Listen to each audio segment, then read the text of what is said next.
ದೇವರಿಗೆ ಸ್ತೋತ್ರವಾಗಿರಲಿ. ಈ ದಿನದ ದೇವರ ವಾಗ್ದಾನವು ಜಕರ್ಯ 9ನೇ ಅಧ್ಯಾಯ 12ನೇ ವಚನದಲ್ಲಿ, ನಿಮ್ಮ ದುರ್ಗಕ್ಕೆ ಹಿಂದಿರುಗಿರಿ, ನಿಮಗೆ 2ರಷ್ಟು ಸುಖವನ್ನು ದಯಪಾಲಿಸುವೆನು ಎಂದು ಈಗಲೂ ಪ್ರಕಟಿಸುತ್ತೇನೆ. ಆಮೆನ್.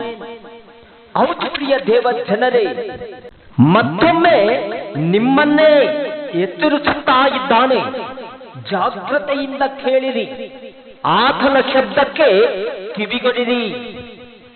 ನೀವು ಪಾಪದ ಮಾರ್ಗದಲ್ಲಿ ನಡೆಯುವುದಾದರೆ ಈ ದಿನವೇ ಹಿಂದಕ್ಕೆ ಬನ್ನಿರಿ.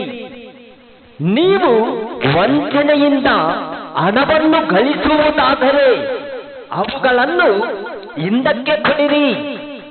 ಕಷ್ಟದಲ್ಲಿ ಇದ್ದವರಿಗೆ ಆಸೆಯನ್ನು ಹೇಳಿ, ನಿರಾಸೆ ಮಾಡಿದರೆ ಅವರಲ್ಲಿ ಹೋಗಿ ಕ್ಷಮೆಯನ್ನು ಕೇಳಿರಿ. ಏಕೆಂದರೆ ದೇವರು ನಿನ್ನನ್ನು ಆಶೀರ್ವಾದಿಸಬೇಕೆಂದು ನಿನ್ನನ್ನೇ ಕರೆಯುತ್ತಾ ಇದ್ದಾನೆ.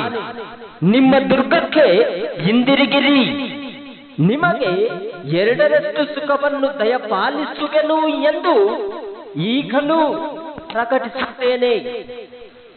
ಹೌದು ಪ್ರಿಯ ದೇವ ಜನರೇ, ಈಗಲಾದರೂ ಈ ಲೋಕದ ಆಸೆಯನ್ನು ಬಿಡಿರಿ, ಆತನ ದುರ್ಗಕ್ಕೆ ಹಿಂದಿರುಗಿರಿ.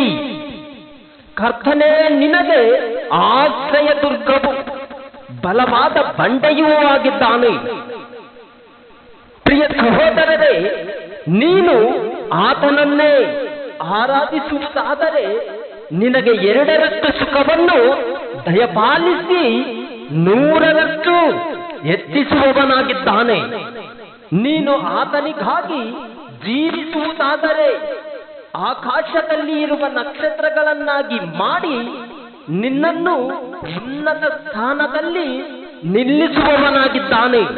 ಪ್ರಿಯ ಸಹೋದರರೇ, ಆತನು ಮಾಡಿದ ಅದ್ಭುತ ಕಾರ್ಯಗಳನ್ನು ಒಂದನ್ನು ಮರೆಯಬೇಡಿರಿ. ದೇವರನ್ನೇ ಆಶ್ರಯಿಸಿಕೊಂಡು ನಿಮ್ಮ ದುರ್ಗಕ್ಕೆ ಹಿಂದಿರುಗಿರಿ. ಅಲ್ಲಿ ಸಂತೋಷ ಸಮಾಧಾನವಿರುತ್ತದೆ. ದೇವರನ್ನೇ ನಂಬಿ ಶಾಂತವಾಗಿರ್ರಿ. ದೇವರೇ ನಿಮ್ಮ ಪ್ರತಿಯೊಂದು ಕೊರತೆಗಳನ್ನೆಲ್ಲ ನೀಗಿಸಿ ನಿಮ್ಮನ್ನು ಆಶೀರ್ವದಿಸುವನು. ಆಮೆನ್. ದೇವರು ಈ ವಾಕ್ಯಗಳನ್ನು ಆಶೀರ್ವದಿಸಲಿ. ಆಮೆನ್.